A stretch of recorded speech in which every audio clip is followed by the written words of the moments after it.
رجعنا لحضراتكم مرة تانية وعن تأخر الحمل والإنجاب. هنتكلم النهاردة، هنعرف إيه أسباب تأخر الحمل والإنجاب. هل في أسباب متعلقة بالرجل وأسباب متعلقة بالسيدة؟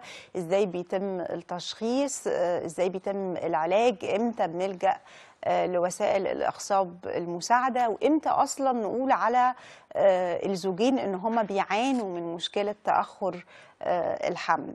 أسئلة كتير هنسألها النهاردة لدكتور محمود إسماعيل، استشاري أمراض النساء والتوليد والحقن المجهري. دكتور مساء الخير على حضرتك ومنورنا يا دكتور.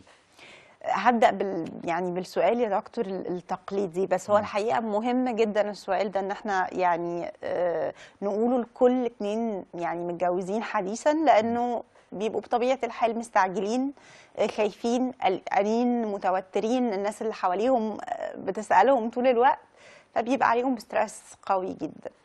امتى يبتدوا يلاقوا بجد ويحسوا ان في مشكله بجد، وامتى يقولوا لا احنا نستنى ومفيش اي مشكله، شهرين 3 كمان مش هيعملوا اي مشكله؟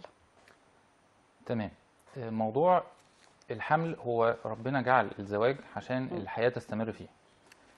تاخر الحمل فيه بيبتدي بنظره شامله، يعني لازم نبص للزوجين دول نظره شامله. هنقول مثلا لو سبق الزواج سواء للزوجه او للزوج قبل كده وما حصلش حمل في احد الطرفين او كلا الطرفين، يبقى لازم تبقى المراجعه سريعه.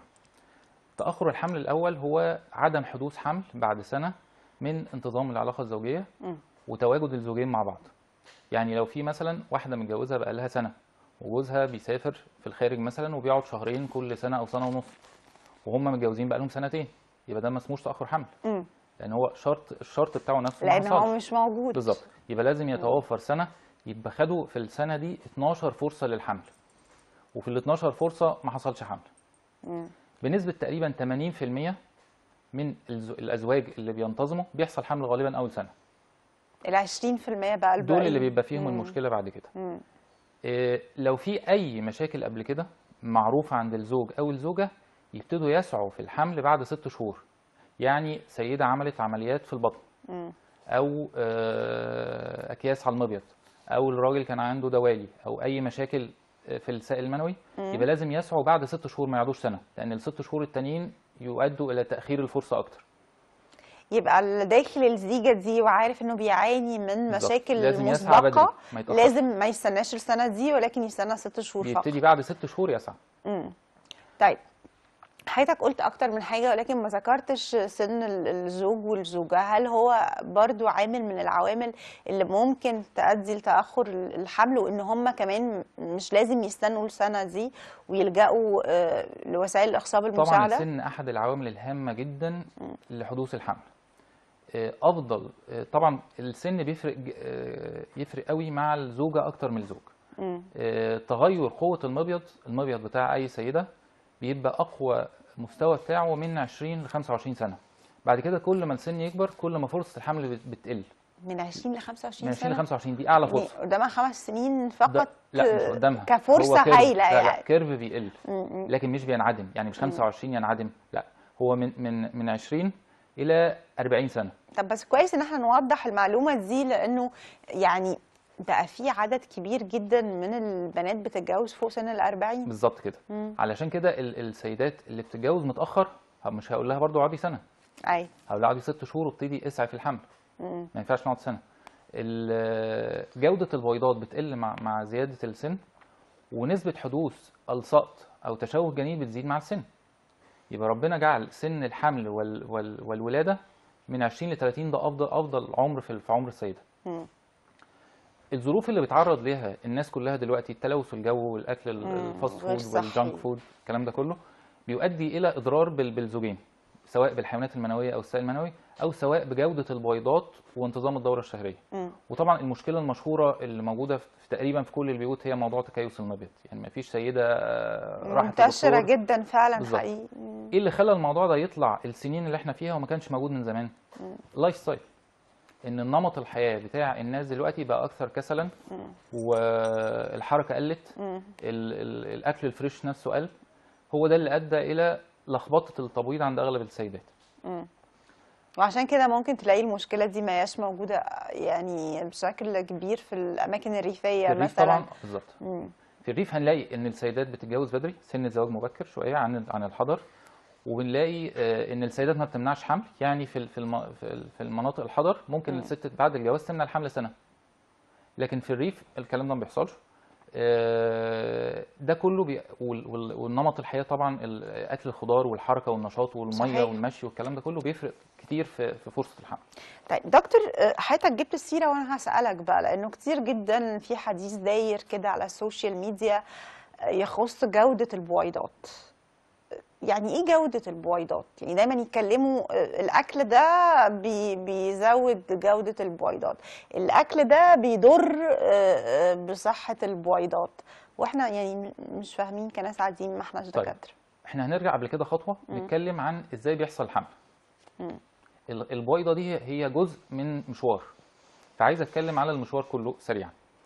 مطلوب عشان يحصل حمل لازم تكون بويضه جيده بتتكون من المبيض، بويضه جيده في العدد، يعني المفروض كل شهر المبيض بيطلع بويضه، وجينات البويضه دي تكون سليمه، وده اللي بيأثر عليها السن زي ما حضرتك قلتي دلوقتي. ان موضوع السن او التلوث او اي حاجه بتضر بصحه الانسان عموما بتؤدي الى تأثير سيء على جينات البويضه وقدرتها على الاخصاب. بعد ما التبويض المفروض يبقى منتظم وشهري، لازم تكون قناه فالوب ما فيهاش مشاكل. ما فيهاش مشاكل. وقناه فالوب لها وظيفتين، لازم تكون سالكه يعني مش مسدوده، ولازم الحركه بتاعتها او نقل قدرتها على نقل البويضه او الجنين تكون سليمه. قناه فالوب ربنا خلقها مش مصمته، هي فيها اهداب. الاهداب دي لو فيها مشكله او فيها التصاقات او في مرض زي الضرن، زي في امراض كتير التهابات الحوض تاثر عليها، يبقى كده العضو اللي هو قناه فالوب ده مش قايم بوظيفته كامل. دكتور، ايه وظيفة الاهداب دي؟ الاهداب ليها وظيفتين. اولا انها بتساعد الحيوانات المنويه في الحركه، وانها لما الجنين بيتكون بتزق الجنين ناحيه تجويف الرحم، وبالتالي بتمنع حدوث حمل خارج الرحم. المفروض الجنين يتكون في الرحم مش في قناه فالوب، لكن الاخصاب بيحصل في قناه فالوب. الخطوه اللي بعد كده لازم يكون رحم سليم. رحم سليم يعني ما فيهوش التصاقات، ما فيهوش التهابات، يسعى الحمل عشان الحمل يكمل ال9 شهور ونوصل لفتره الحمل في النهايه كويس. النقطه اللي بعد كده عنق الرحم، فيه التهابات احيانا ممكن تحصل في عنق الرحم، دي بتاثر برضو انها بتطلع افرازات غير مرحبه بالسائل المنوي، فبالتالي هي طاردة للسائل للحيوانات المنوي. المنويه. تمام. وطبعا الالتهابات برضو المهبليه بيبقى لها دور انها برضو تقلل فرصه انتظام العلاقه الزوجيه. تمام. طيب اخد استاذ عمرو ونرجع مره ثانيه. استاذ عمرو. ايوه يا فندم، السلام عليكم. عليكم السلام، اتفضل. لو سمحتي كنت عايز بس الدكتور على دكتور مع حضرتك، اتفضل. ايوه يا فندم. اتفضل معاك. لو سمحت يا دكتور، كنت عايز بس استفسر، هو في حاجه بتحدد نوع الجنين غير الحقن المجهري؟ تمام. علميا لم يثبت اي سبب طبي او علمي يقول نعمل ايه. بس عايزين نسال الاستاذ عمرو، هو حضرتك عندك رغبه تنجب بنات بقى ولا ذكور؟ لا ذكور طبعا. بشكرك جدا يا استاذ عمرو. شكرا. بشكرك جدا. لم يثبت علميا ان اي شيء نعمله يؤدي الى انجاب ولد او بنت، الا بطريقه واحده، هي الحقن المجهري وتحديد نوع الجنين. بنعرفه ازاي في الحقن المجهري؟ ان احنا بنحلل جينات الجنين بعد ما الجنين بيتكون، بناخد منه خليه، الخليه دي بنحلل جيناتها ونعرف هل هو اكس واي ولا اكس اكس، ولد ولا بنت. طب دكتور، هل ده ونسبه الصحه في دي ما بتوصلش ل 100%. الحمد لله انها ما بتوصلش ل 100%. ما بتوصلش ل 100%، لان ممكن يبقى التحليل الجينات مش واضحه قوي او طريقه اجراء التحليل نفسه. فعشان كده بنقول هي النسبه بتقترب من ال 100% لكن مش 100%.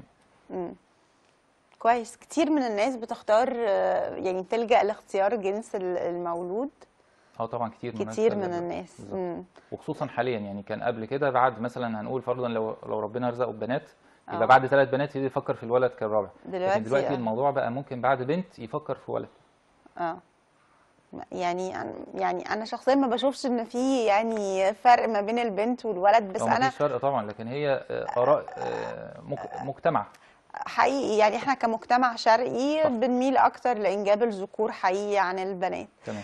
طيب دكتور، دلوقتي عايزين نتكلم على الاسباب العيوب الخلقيه اللي ممكن تكون موجوده في الرحم وتؤدي لتاخر الانجاب. يعني احنا اتكلمنا دلوقتي على الانابيب، مظبوط، اتكلمنا عن انه ايه تاني يا دكتور؟ كان في نقطة عايز أقولها مهمة بالنسبة للأنابيب، إن كل جزء من دول اللي إحنا اتكلمنا عنه في وسيلة طبية أعرف هل هو كويس ولا مش كويس. الأنابيب بيتم تشخيصها يا إما بأشعة الصبغة يا إما بمنظار البطن. منظار البطن هو جراحة، يعني عملية، كان زمان بتعمل فتح زي القيصرية كده.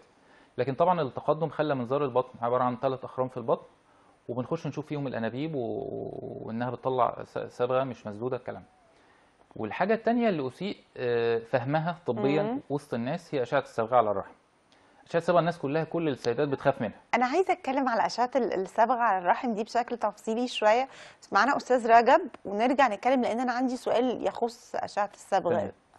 أستاذ رجب، عليكم السلام، اتفضل. أنا بحييك يا أستاذة، بحيي الدكتور وبحيي الأستاذة المحترمة اللي ردت عليهم فريق الإحساس بالكامل. وأنا بشكرك يا أستاذ رجب، اتفضل. والله أنت بتجيب يا أستاذة بصراحة بنستفيد منهم كثير، يعني البرنامج بتاعك ناجح 100% والله. بشكرك جدا، بشكرك على المشاهدة، اتفضل دكتور معاك. عندي سؤال للدكتور، أنا سني 63 سنة. أيوه. المدام سنها 50 سنة، كان آخر مولود وبعد كده إيه منعت البرشام بعد 7 سنين، كانت بتاخد برشام.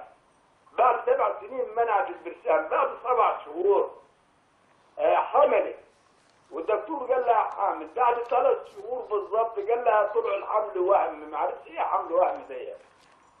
اداها برشام، نزلت عباره عن كاس حاجه دم كده، يعني دم متجلط، وطلع حمل وهم. ما عرفت انا يعني كلام الدكتور هل صح ولا غلط. حمل كاذب يعني يا استاذ رجب؟ حمل كاذب ايوه. طيب حضرتك يعني سؤالك ايه؟ سؤالي هل عايز اعرف يعني هل الكلام ده حقيقي ولا ايه بالظبط؟ حضرتك عندك رغبه يعني في الانجاب مره ثانيه؟ الحمد لله، انا جوزت عيالي، معاش واحده سنها هي 7 8 سنين وباذن الله الحمد لله، يعني عاوزين عيال ثاني والله، جوزناهم الحمد لله. هي عمرها كام زوجة حضرتك؟ 50 وبديها الدوره. طيب حضرتك كان ليك اسئله؟ لا، نتكلم عن الموضوع اللي هو بيسأل عليه. طيب انا بشكر حضرتك يا استاذ رجب، وتابع الدكتور هيرد على حضرتك. نرجع تاني لموضوع السن في تحديد جودة البويضات والجنين. السن هو بيتكلم عن 50 سنة. نسبة حدوث السقط عند 50 سنة تقريبا 50%. يعني نص السيدات اللي يحملوا عندهم 50 سنة نصهم هيسقطوا. ليه؟ لأن كفاءة الجنين وجيناته ما بتبقاش جيدة بالانتظام. طالما عملت اختبار حمل وطلع موجب يبقى فعلا في حمل. لكن الحمل ده هيكمل ولا لا؟ هو ده السؤال عليه. بس هو وده اللي حصل. قال لها حمل كاذب. لا، طالما عملت اختبار حمل سواء في البول او في الدم او احنا ما سالناش استاذ رجب هو قال ان عملت اختبار حمل. طالما عملت اختبار حمل وطلع موجب اذا هو حمل. لكن هل هيكون كيس وجنين ويكبر وتلد؟ ده اللي عليه السؤال. يعني ممكن الاختبار يطلع انه هو حمل وسقط، هو حمل وسقط، ولكن يا دكتور ما يبقاش فيه كيس الحمل بالظبط، ما يبقاش موجود. بالزبط. لو عملنا سونار مش او يوصل لكيس وما يكملش، او كيس وما يكتملش. الحمل عباره عن مراحل، ممكن في اي مرحله من دول يقف ما يكملش. تمام. طيب احنا معانا تليفون مدام ايمان. طيب دكتور، هو دلوقتي بيسأل، هو عنده 62 سنة وزوجته عندها 50 سنة وعنده يعني أمل إن يبقى عنده أطفال تانية. سن الزوجة برضه هتبقى فيه فرصة لكن مش عالية قوي، يعني ما نقولش إن فرصة عالية قوي بالنسبة لل 50 سنة. تمام. ولكن هو كان في يعني حضرتك بتأكد له لأن هو بيسأل كان في حمل أو لا؟ في حمل، لكن أقول له إن حتى لو حصل حمل بعد كده وارد برضه نبقى فاهمين ان فرصه السقط وعدم اكتمال الحمل دي كتير.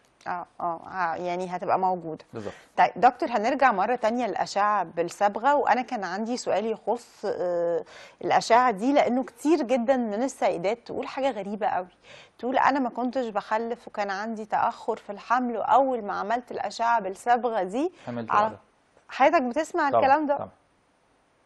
ايه يعني ايه اللي بيحصل بالظبط يا دكتور؟ هي ايه فكره اشعه الصبغه الاول؟ عباره عن سائل كان زمان بيتعمل بماده زيتيه. الماده الذاتيه دي كان فيها مشاكل، بتعمل مغص، بتعمل حساسيه، كان فيها مشاكل زمان. لكن بقالنا فتره بتتعمل بماده مائيه بتبان في اشعه الصبغه، فدي فرص الحساسيه منها او المشاكل اللي بتعملها بقت شبه منعدمه. الاشعه الصبغه عباره عن سائل بيتحقن من عنق الرحم من تحت وبيمشي في الرحم ويطلع من الانبوبتين. يعني هو تيار بيمشي وبنصور مكان سريان التيار ده فين، يمين شمال، وقف ما وقفش، الكلام ده كله. وده بيعمل فلاشنج او غسيل لافرازات عنق الرحم ولبطانه الرحم والانابيب. ان ممكن لو في مخاط او نقطه دم سد الانبوبه او التهاب بسيط، اشعه الصبغه بتساعد فيها.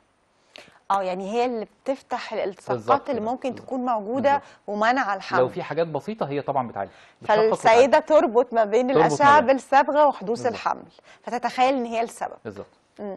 طيب اخد مدام هدى ونرجع نكمل. مدام هدى اتفضلي. ايوه، انا عايزه اكلم بس اتفضلي اتفضلي طبعا. دلوقتي انا كشفت عند الدكتور وطلع عندي بتاع اكياس على الموبايل، فاداني برشام منع الحمل، قال لي امشي عليه لمده 21 يوم، ولو الاكياس ديت نزلت خير وبركه، ما نزلتش اعمل عمليه. فانا خايفه، يعني بقالي 3 سنين متجوزه وما حصلش حمل. تمام. بشكرك مدام هدى. خلاص نعم. دي اسئلتك. اه طيب انا بشكرك، دكتور هيرد عليكي. طيب الرد على سؤال اكياس المبيض هو مش حاجه واحده. يعني اكياس المبيض بتعتمد على نوعها ايه، هل هي كيس وظائفي وده ممكن يخف لوحده من شهر ل3 شهور بدون اي علاج وبدون دكاتره خالص. يعني ايه يا دكتور كيس وظائفي؟ ربنا خلق البويضه بتكبر كل شهر وبتعمل حاجه اسمها جريفيان فوليكل او حويصله جراف. الحويصله دي بتفرقع زي البالونه كده. دي في وقت التبويض وهي دي اللي بتحمل منها البويضه. طيب احيانا الحويصله دي تعمل كيس، يعني تعطل او لخبطه. التعطل ده بيخف لوحده، هو ربنا خلق جسمنا ان هو يصلح لوحده اوتوماتيك. بتخف دي لو عملت كيس بيبقى حجمه مش كبير، اقل من 5 سم، وبيبقى فيه ميه، ما يبقاش فيه حاجه ثانيه، بيبقى فيه ميه. وده بيخف لوحده من شهر ل3 شهور، هي بالمتابعه بس، لكن بدون لا علاج ولا اي حاجه خالص. النوع الثاني من الاكياس الاكثر شهره هو موضوع البطانه المهاجره، او بيسموها اكياس الشوكولاته. اكياس الشوكولاته دي بتاثر على الانابيب لانها بتعمل سقاط، بتقلل مخزون التبويض، بتؤدي الى منع حمل في المبيض. وبذلك الست اللي تعرف ان عندها اكياس شوكولاته او بطانه مهاجره دي لازم تسعى سريعا في الحمل وتطمن على الانابيب وعلى جوده التبويض ومخزون التبويض بتاعها.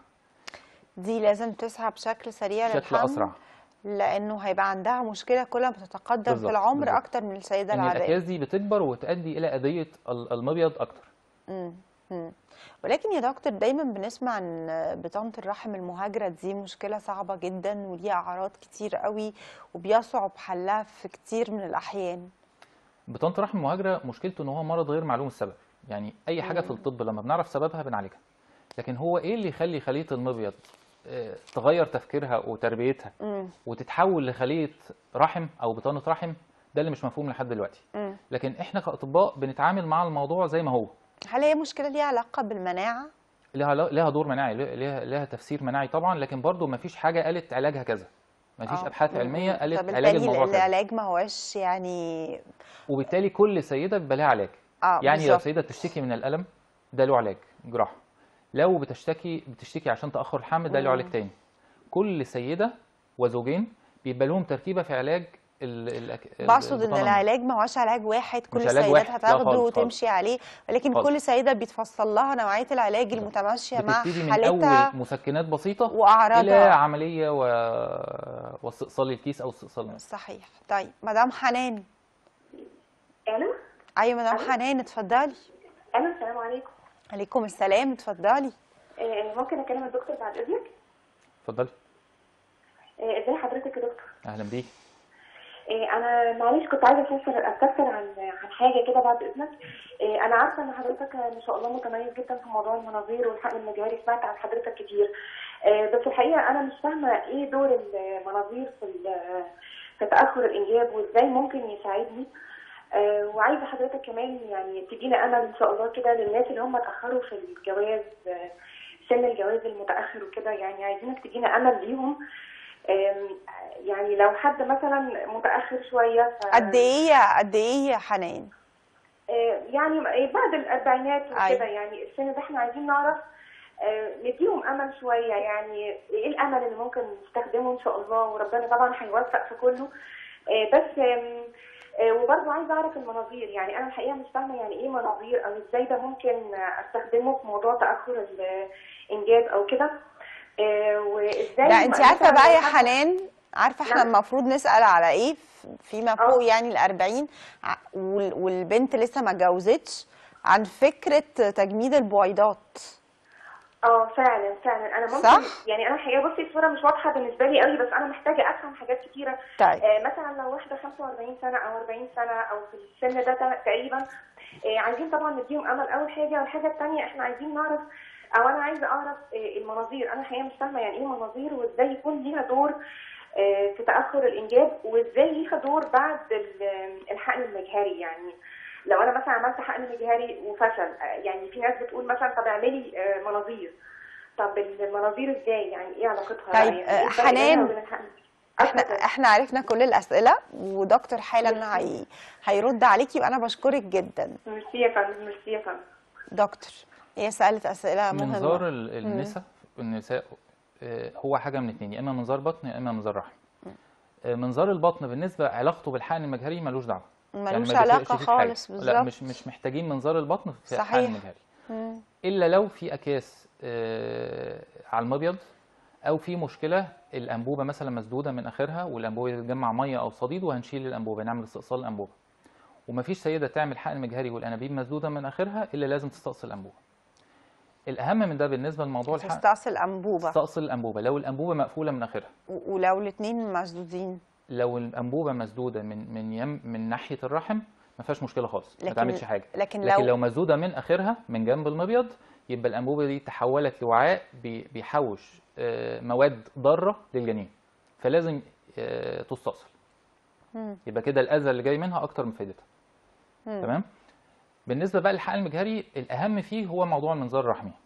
المنظار الرحمي من الحاجات المهمه جدا جدا جدا جدا في تاخر الحمل. المنظار الرحمي. انا متهيألي ان احنا معانا فيديو نقدر نتفرج عليه دلوقتي ونشرح للساده المشاهدين بشكل اوضح. تمام. تمام. الحاله دي كانت حاله تاخر حمل غير معلوم السبب، يعني السائل بتاع الزوج كويس، السيده عامله اشعه الصبغه كويسه، التبويض بتاعها منتظم وكويس، سنها كان 32 سنه، سنها كويس، وتاخر حمل غير معلوم السبب. السيده دي جايه عشان تعمل حقن مجهري. فعملنا منظار رحمي. لو نبص ده اللي على الشاشه دلوقتي ده تجويف عنق الرحم. اللي هيظهر دلوقتي عباره عن لحميه وخراج. اللحميه اللي على اليمين وخراج. دكتور، الاثنين دول موجودين جوه. الخراج فين يا دكتور؟ الشمال الشفاف اللي شبه البالونه ده. تمام. اللحميه اللحمية القطعه الاكبر حجمها اكبر. طبعا في المنظار الرحمي زي ما الصوره واضحه قدامنا، احنا بنشتغل بمحلول ملح، يعني التجويف ما بيبقاش منفوخ كده زي ما هو واضح، لا بيبقى التجويف كولاكسد مقفول. مع المحلول ملح الضغط اللي بنشتغل بيه ده بيوضح الصوره اكتر. فزي ما شفنا دي حاجه تعوق حمل، وهي ما كانتش باينه خالص، لا تبان، ممكن ما تبانش في السونار ولا في اي وسيله اخرى. طيب دكتور، هل ليها اللحميه دي هل ليها اعراض؟ يعني مثلا هل السيده تحس بمغص، بالام، ولا ملهاش اي اعراض؟ لا، ممكن تعمل تنقيط، او على حسب حجمها ومكانها. يعني ممكن تنزل نقط دم، وعلى حسب حجمها ومكانها. احنا نكمل التعليق على الفيديو. ده تجويف الرحم، الجنين بيتزرع في المنطقه دي بالظبط. يعني كل الاجنه بتقعد في المكان ده.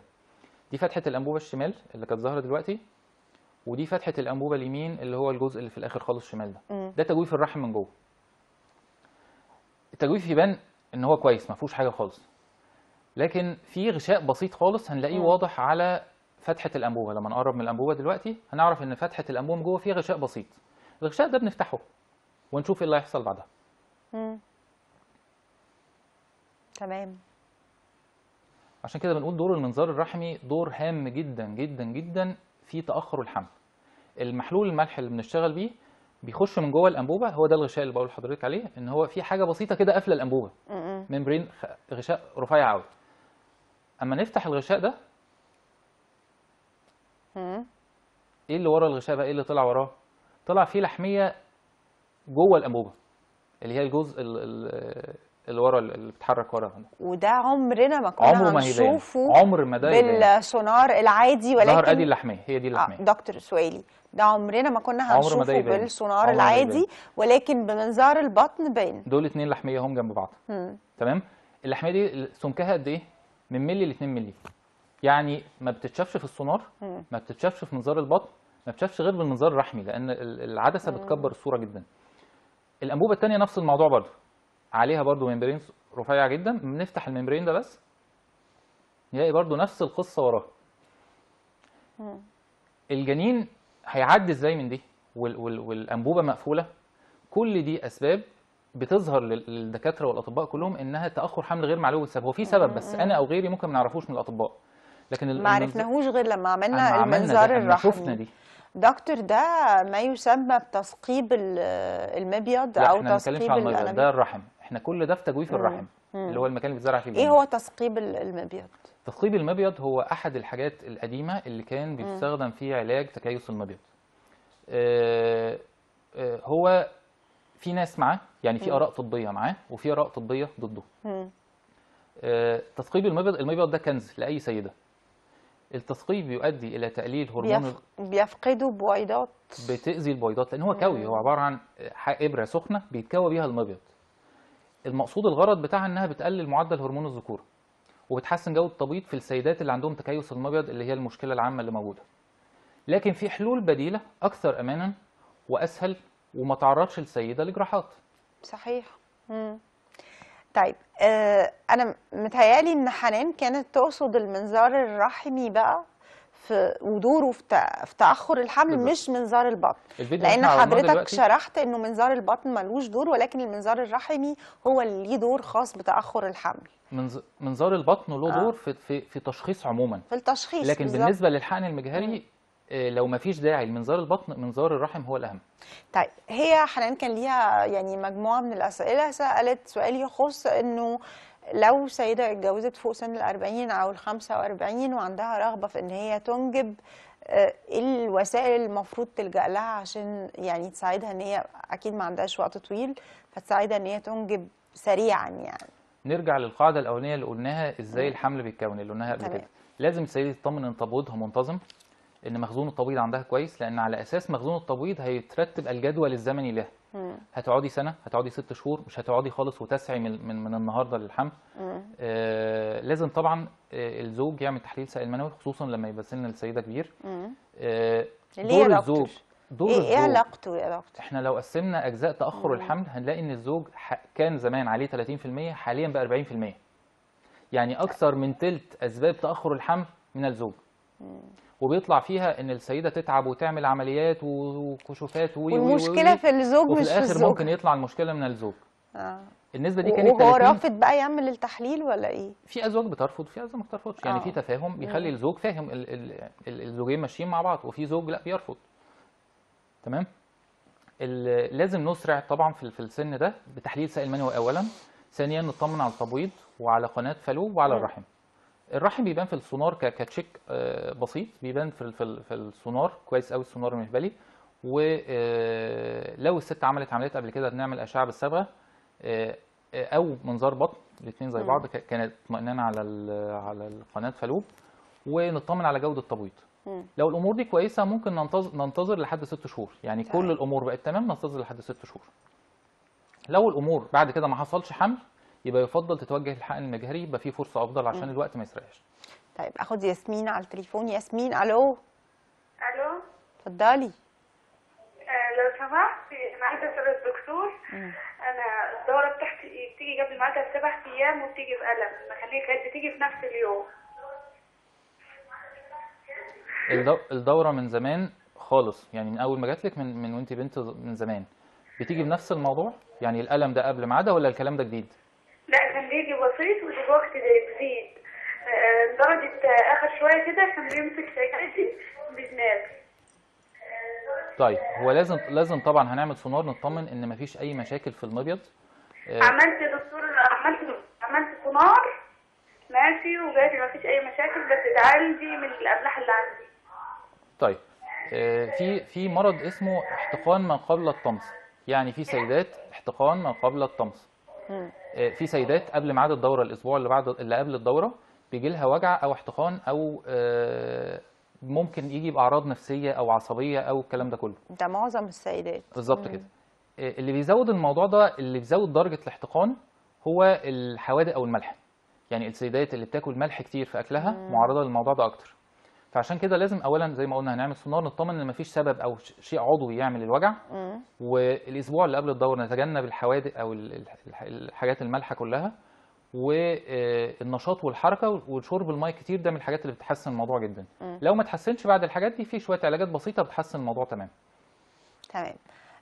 دكتور، هنرجع مرة تانية لسؤال حنان، كانت يعني أنا اقترحت عليها طيب فكرة تجميد البويضات ليه ما نسألش فيها، لأنها فكرة كتير من البنات اللي بتتأخر في سن الجواز وأكيد بيبقى عندها رغبة في الإنجاب أكيد بتفكر فيها كحل يعني أكيد سحري. قصة تجميد البويضات ابتدت تقريبا بقالها 7-8 سنين، وأوروبا ماشية فيها كتير جدا جدا. بس هم مشيوا فيها مش عشان الإنجاب، هم مشيوا فيها علشان السيدات اللي بتتعرض لأورام أو بتاخد علاج كيميائي أو أي علاج تاني يأذي المبيض. فهي بالنسبة لها لو خدت العلاج هي فرصتها في الحمل تتقلص. فبتبتدي قبل ما تاخد العلاج الكيميائي بتاعها إنها بتنشط التبويض وبتسحب البويضات وتجمدها. الموضوع لسه معلوش إجماع عالمي، يعني لسه عبارة عن فطور الأبحاث، لكن ما ظهرش لسه إجماع بالطريقة بتاعته هتتعمل إزاي وإيه البروتوكول المناسب بالنسبة له. يعني هو أصلا يا دكتور بره ما بيتعملش؟ لا بيتعمل، لكن فرص نجاحه إيه؟ يعني إحنا نشطنا المبيض وسحبنا البويضات وجمدناها. طيب البويضات دي هتطلع إمتى؟ وهتقعد قد إيه صالحة للإخصاب؟ وهل فرصتها في الحمل هتبقى زي السيدة اللي عاملة طالع منها بويضات فريش ولا لأ؟ كل الكلام ده لسه مش معروف. يعني هي لسه تجميد، في تجميد، لكن هل تجميد البويضات دي هيبقى له دور بعدين بعد 10-15 سنه اما الست دي عايزه تحمل هيبقى له دور؟ ده اللي لسه مش معروف. لكن طبعا الابحاث على قدم وساق في الموضوع ده. طيب هل في لانه انقسمت الاراء جدا فيما يخص تجميد البويضات، يعني كتير من الناس بتقول الكلام اللي حضرتك بتقوله ده دلوقتي، كتير من الناس بتقول ده حل رائع وبدأنا نستخدمه بالفعل وهو موجود في مصر، وفي مصر فعلا بنوك لتجميد البويضات، واحنا مش عارفين يعني ايه الصح وايه الغلط. السيدات اللي هتعمل عمليات في المبيض او هتاخد علاج كيميائي دي ما قدامهاش فرصه غير كده، انها بتحافظ على فرصه وجود البويضات بتاعتها متاحه. حقيقي هي ما قدامهاش فرصه غير كده. بغض النظر عن النتيجه هتبقى 100%، هتبقى 70%، هتبقى 60%، هو ده المتاح بنتكلم فيه. فدي ننصح ان السيدات دي تعمل. وفي بنوك يا دكتور دلوقتي لتجميد البويضات. موجود. تمام. اخد منى على التليفون يا منى. عليكم السلام، اتفضلي. ممكن اكمل دكتور؟ طبعا معاكي، اتفضلي. لو سمحت يا دكتور، انا حملت مرتين وسقطت. حملتي مرتين وسقطتي؟ والحمل ما بيكملش، بينزل في اول شهر على طول. تمام. انا مش عارفه بجد ايه السبب يعني. طيب اسباب السقط، احنا اولا علميا ممكن تكرار السقط بعد المره الثالثه ممكن ينتج عنه فرص كويسه. يعني لما السيده مع الوقت نقول لما السيده تسقط مره او اتنين يبقى فرصها في الحمل ان شاء الله مش وحشه، ما تكتئبش. افضل من سيده ما حصلهاش الحمل ولا مره. بالظبط كده. النقطه الثانيه، في اسباب للسقط وفي تحاليل المفروض بتتعمل للسقط بتعرفنا هل الجنين في حاجه بتهدده ولا لا. ربنا جعل نسبه السقط في السيدات كلهم تقريبا من 20 ل 25%. يعني مش كل ست بتحمل لازم تلد، لا، ربع السيدات ربنا خلقها في كل السيدات، ربع السيدات ما بتكملش حملها او تسقط. لكن لازم ما يبقاش في السيده دي عندها مشكله او عدوى او شيء معين بيأذي الجنين او يوقف نموه مع الوقت. طيب دكتور، هي ايه التحاليل اللي السيده بتعملها لو تعرضت للاجهاض اكتر من مره ورا بعض عشان تتاكد ان هي يعني يا اما هي دي المشكله اللي بتعاني منها فلازم تحلها، يا اما هي ما عندهاش مشاكل خالص والاجهاض بيحصل بشكل طبيعي؟ من اشهر الحاجات اللي لها علاج في السقط هي اولا امراض الغدد زي السكر، زي الغده الدرقيه، دي من الحاجات اللي لها دور كبير جدا. في عدوى ممكن تيجي لاي سيده زي السيتوميجالو فيروس او الروبيلا اللي خاصة هي الحصبه احنا دايما الالماني بنقولها عدوى القطط دي يا دكتور، او ايه؟ القطط بالظبط كده. الحاجات دي من مشهورة الحاجات قوي دي، من الحاجات اكتر الحاجات اللي اللي لها احنا دور في نعرفها. تشويه الجنين او وقف النبض بتاعه. والحاجات دي علاجاتها بسيطه جدا. طيب دكتور، دايما بنسمع كمان انه الغدة الدرقية ليها علاقة قوية جدا بحدوث الحمل من عدمه، ايه صحة الكلام ده؟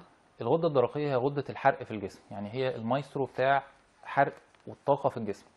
من غير الغده الدرقيه شغل المبيض مش هيبقى سليم، شغل الرحم مش هيبقى سليم، قناه فالوب مش هتبقى سليمه، جينات البويضه مش هتبقى سليمه. لازم الغده الدرقيه تكون في المعدل الطبيعي بتاعها، لا تبقى زايده ولا تبقى ناقصه، علشان لو اتكون جنين يتكون كويس والحمل يقدر يستمر ان شاء الله كويس. طيب نبتدي بقى نتكلم. انا متهيألي ان كده يعني احنا غطينا كل المشاكل اللي ممكن تؤدي لتأخر الحمل والإنجاب. خلينا نتكلم بقى يا دكتور على وسائل الإخصاب المساعدة، وإمتى الزوجين يلجأوا ليها، وإمتى ما يبقاش في حل قدامهم غير إنهم يلجأوا لحقن مجهري أو تلقيح صناعي أو أطفال أنابيب. تمام.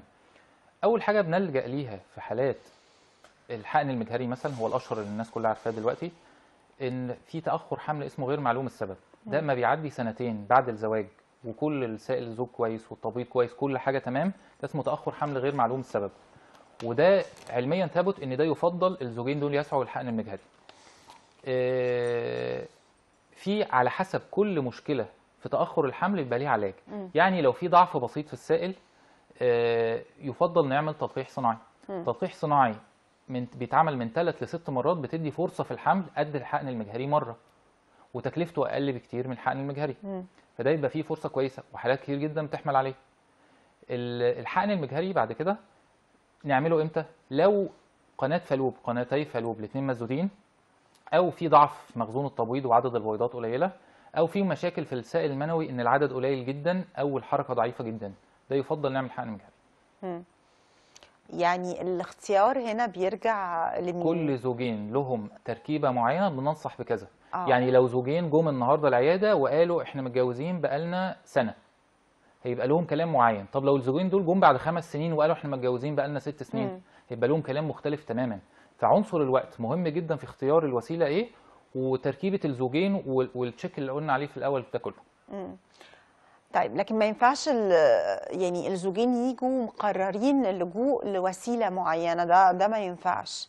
لازم يبقى في نقاش، ولازم نقنعهم ان حالتكم تستدعي التدخل بالطريقه دي او التدخل بالطريقه دي. هو وظيفه الطبيب اهم من اختيار وسيله العلاج هو الكونسلنج، صحيح، او التفاهم مع المريض، ان هو يفهمهم ايه ميزه ده وعيبه ايه، وفرص نجاح ده ايه وفرص فشله ايه. صحيح. بعد كده هم يفكروا ويختاروا اللي هم عايزينه. عشان يعني اذا يعني لا قدر الله فشلت الوسيله، ما يبقوش حاطين كل العبء على الطبيب المعالج ان هو اللي اقنعهم بالطريقه دي وان هو فرض عليهم الطريقه دي. ولكن لما يبقى في نوع من انواع النقاش الرايح والجاي ما بين الزوجين وما بين الدكتور، اكيد بيوصلوا لافضل حل. اكيد. مروه. الو، السلام عليكم. عليكم السلام يا مروه، اتفضلي. ميرسي جدا. معلش بستأذن حضرتك، انا عندي سؤال عايزه اوجهه للدكتور، ممكن؟ اتفضلي. دكتور السلام عليكم. انا عندي 39 سنه ومتجوزه بقالي 4 سنين، وكان في خلافات ما بيني وبين جوزي، يعني ما كانش في علاقه منتظمه لمده 3 سنين، وراجعه دلوقتي بشكل طبيعي ومنتظم بقالي 8 شهور، وعملت منظار رحم ومنظار بطنه ومفيش الحمد لله انسداد انابيب ولا حاجه، الانابيب مفتوحه والتبويض كويس جدا والدوره منتظمه بشكل غير عادي ومفيد جدا جدا، والحمد لله رب العالمين مفيش فيه مشكله. بس زوجي عمل تحليل سائل منوي، عدد الحيوانات المنويه بتاعته كان 63، الحركه 10، وانا كل شهر بعمل متابعه تبويض، يبقى في تبويض كويس قوي وحجم البويضه كويس جدا لدرجه ان هم بيقولوا لي دي بويضات يمامه وكده، بس معلش ما بيحصلش حمل. ففي المشكله، وانا عملت كل التحاليل نورمال ومنظار البطن والرحم الحمد لله ما فيش اي حاجه. تمام. فهل دلوقتي سؤالي، الحركه 10 دي تساعد على الانجاب بشكل طبيعي ولا في مشكله فيها ولا ايه؟ هي الحركه النشطه البدنيه تقريبا يعني. تمام. انا اسفه جدا معلش. دكتور حضرتك محتاج تسألها حاجه؟ بشكرك جدا يا مروه. اهم عنصر في السائل المنوي هو الحركه. يعني ممكن نقبل بوجود عدد قليل من 15 مثلا ل 20 مليون، لكن تبقى حركتهم كويسه. لو العدد كتير والحركه ضعيفه فرصه الحمل بتقل. عشان كده بالنسبه للزوجين السؤال اللي معانا دلوقتي بننصح ان الزوج هياخد طبعا يفضل يتابع مع طبيب امراض ذكوره، وهياخد علاج فيتامينات لمده شهرين. بعد الشهرين بيعيد التحليل تاني. لو الامور اتحسنت والحركه اتحسنت تاخد فرصه في خلال 6 شهور لو الامور اتحسنت. لو الامور ما اتحسنتش يبقى تتوجه للحقن المجهري. دكتور، خلينا نتكلم على نسب او فرص نجاح الحقن المجهري. بتتوقف او بتعتمد على ايه؟ بالنسبه للسيده زي ما قلنا السن هو اهم عنصر لنجاح الحقن المجهري. فرص نجاح الحقن المجهري عموما في كل السيدات بتبقى من 10% ماكسيموم 60% اخرها. من 10 ل 60%؟ ده في افضل سيده وافضل رجل 60%. انا مبسوطه ان حضرتك بتتكلم بصراحه بالظبط، يعني ان انت ما بتقولش النتائج هايله وعظيمه ومرضيه للجميع. الناس اللي بتعمل حقن مجهري تبقى عارفه انها مش رايحه تشتري طفل، هي رايحه تسعى في محاوله للانجاب. صحيح. لو اصابت خير، لو ما اصابتش خير. ولازم الطبيب في الكونسلنج او التفاهم مع المريض اللي قلناه بيعرف كل زوجين بنسب وفرصه النجاح ايه. يعني سيده ممكن يبقى 20%، هي توافق او ترفض او الزوجين يوافقوا او يرفضوا، دي قصه ثانيه. خاصه انها يعني مكلفه، ما هياش حاجه بالزبط. يعني، وهي تجربه ما بتتعادش كتير، يعني مش هتعمل صحيح. كل شهرين 3 حقن مجهري، لا هو بيتعمل مره او مرتين بالكتير. وبقصد ان مش اي حد كمان هيقدر يبقى عنده الامكانيات الماديه ان هو يلجا للحقن المجهري ولو حتى مره واحده في العمر. بالظبط. الموضوع ده بيعتمد فرص النجاح من 20 ل 60%، دي بتعتمد على عمر السيده. تمام. فعشان كده لو في مشاكل او بالنسبه للسيده اكياس على المبيض اي سبب اخر، كل ما نبتدي الحقن المجهري بدري كل ما فرصه النجاح تكون اعلى. صحيح. ساره. السلام عليكم. عليكم السلام، اتفضلي. دكتور، وانا بقالي 6 سنين متجوزه، والدنيا كانت بتجيلي متلخبطه، وبعدين كان عندي اسعاد ابيض وشلته الشوكولاته دوت. ماشي. بعد منها ما شلته بعديها رجعلي تاني، وخدت حقن في الرحم عشان كان عامل استشفاء بعد رحله عمليه يعني، وكده ظبطت الدنيا والحمد لله ربنا كرمني ببنوته يعني. وبعديها بعد ما حملت ركبت وسيله وشلتها، وعاوزه احسن حمل يا دكتور، وعملت متابعه التبويض، الدنيا عندي كويسه الحمد لله. تمام. ساره سؤالك ايه؟ انت يا دكتور هو انا عندي لبن في صدري يعني. ساره سؤالك ايه؟ اتفضلي. سؤالي ان انا في لبن في صدري، عاوزه اعمل ايه فيه؟ طيب اشكرك جدا دكتور. طبعا موضوع افرازات اللبن من الثدي دي مش هي القصه. القصه اللي بيفرق على التبويض هو هرمون اللبن. يعني نسمع احيانا ان واحده بترضع طفل وحملت وهي بترضع، طب حملت ازاي مع ان في لبن؟ التاثير على التبويض هو من خلال هرمون اللبن او البرولاكتين، وده تحليل دم بيتعمل هنعرف ده اللي ممكن يعوق التبويض او لا يعوق التبويض. تمام. النقطه الثانيه بالنسبه للسؤال اللي فات، هيلزمها ضروري تطمن في السونار المهبلي انها تطمن ان مفيش اكياس تاني شوكولاته، لان اكياس الشوكولاته دي من الحاجات اللي بتاثر على التصاقات البطن. يعني اغلب اكياس الشوكولاته بينتج عنها التصاقات في الانابيب، ودي ممكن تعوق حمل. دكتور، مش الشوكليت سيست دي او اكياس الشوكولاته هي ليها علاقه بالبطانه المهاجره؟ هي البطانه المهاجره، هي البطانه المهاجره، بس لما بتيجي في المبيض بيبقى اسمه كيس شوكولاته. تمام. طيب هل عندها مثلا دوره منتظمه، ولا ممكن المشكله دي تخلي الدوره عندها مش منتظم؟ كل سيده غير الثانيه. يعني البرزنتيشن او ظهور المشكله من سيده لثانيه بيختلف، مش ثابت. يعني ممكن مع وجود الاكياس دي الدوره تبقى منتظمه وممكن يحصل حمل، ممكن الدوره ما تبقاش منتظمه وممكن ما يحصلش حمل. عشان كده بالنسبه للاتصال اللي فات انا بنصحها انها ضروري تعمل اشعه بالصبغه عشان تطمن على الانابيب. طيب دكتور، حضرتك قلت انه ممكن سيده تكون بترضع بشكل طبيعي وبعدين تتفاجئ بحدوث حمل، وفي سيده تقول انا هرمون اللبن موجود عندي عالي فبالتالي وانا مش برضع ولا حاجه فبالتالي ده بيعوق حدوث الحمل عندي. ازاي الحالتين دول ممكن يحصل؟ هرمون اللبن هو هرمون بيعمل تثبيط لوظيفه المبيض. التثبيط ده ما بيبقاش كامل، يعني حساسيه كل مبيض لهرمون اللبن مختلفه من سيده لثانيه ومن فتره لثانيه في العمر. ففي سيده ممكن ترضع وهرمون اللبن يبقى عالي لكن المبيض شغال ويحصل حمل، وفي سيده ممكن يبقى ارتفاع البرولاكتين او هرمون اللبن بنسبه ضئيله جدا او بسيطه جدا، والنسبه دي تبقى عامله تثبيط لوظيفه المبيض. فده هيبان مع متابعه التبويض وهيبان مع تحليل البرولاكتين. وهل في اسباب اخرى ولا لا؟ يعني ما ينفعش نعلق موضوع تاخر حمل على موضوع هرمون اللبن، مش ده القصه. تمام. طيب عدم انتظام الدورة يا دكتور دي مشكلة ممكن تكون بتواجه سيدات كتير، وفي ستات يعني بيكون عندها عدم انتظام للدورة ويحصل حمل عادي بصورة طبيعية، وفي سيدات بتكون بتعاني من المشكلة دي ويتأخر جدا الحمل عندها، وتربط تأخر الحمل ده بأنه هي عندها بيريد ما هياش منتظمة. أنا بنصح نصيحة لجميع السيدات وخصوصا حتى الآنسات من قبل الجواز. ربنا خلق الدورة الشهرية إنها تنزل كل شهر. مش مرتبطة متجوزة مش متجوزة، مش مرتبطة بيها خالص. يبقى ما ينفعش بنت تسيب دورتها بتخلف 4-5 شهور أو 6 شهور وتقول لما أتجوز هبقى أتابع الدنيا يعني وأطنش. بالظبط، ده خطأ جدا، لأن متابعة الموضوع تأخر الحمل أو لخبطة التبويض بياخد وقت، فال6 شهور أو السنة اللي هناخدهم في العلاج ده يفضل ناخدهم من قبل الجواز. صحيح. تمام.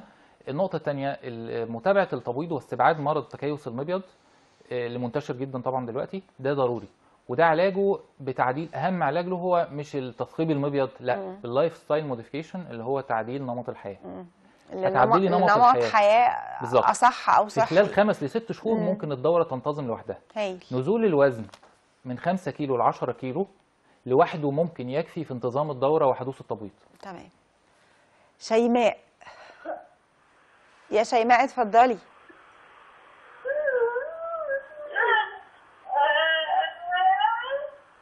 طيب بشكرك جدا دكتور. احنا تقريبا يعني وقتنا بيخلص خلاص، فاحنا عايزين كده ندي نصايح لاي سيده بتتابعنا او اي زوجين ممكن يكونوا بيتابعونا دلوقتي وعندهم مشكله تاخر في الحمل والانجاب ومحبطين وحاسين انه خلاص دي يعني نهايه العالم بالنسبه لهم. تمام. احنا زي ما قلنا الشروط اللي قبل كده لازم الزوجين يبقوا فاهمينها، ووظيفه الطبيب ان هو يفهمهم دور الراجل ايه في الحمل ودور السيده ايه في الحمل والحاجات اللي قلنا عليها كلها، والتفاهم ما بين الطبيب وما بين الزوجين في ترتيب الخطوات الزمنيه ان احنا هنعمل ايه. يعني ما ينفعش زوجين متجوزين من قريب وهم لسه صغيرين واقول هعمل منظار بطن او هعمل جراحه او لا، كل مشكله بيبقى لها وقت معين في العلاج. زي ما قلنا ننصح بالتفاهم ما بين الزوجين، ان رفض الازواج عمل موضوع السائل المنوي ده بيبقى احيانا كتير مشكله في المجتمع الشرقي بالذات، ما يتاخرش فيه. المتابعه بالسونار ان احنا نطمن على التبويض ونطمن على تجويف الرحم ان ما فيهوش لحميه او التصاقات او اورام ليفيه. وانتظام العلاقه الزوجيه برضو من الحاجات المهمه جدا انها يحصل حمل ان شاء الله.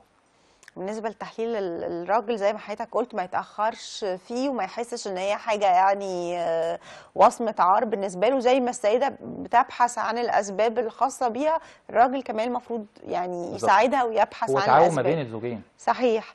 دكتور محمود اسماعيل استشاري امراض النساء والتوليد والحقن المجهري، انا بشكر حضرتك جدا يا دكتور. شكرا. ميرسي، نورتنا.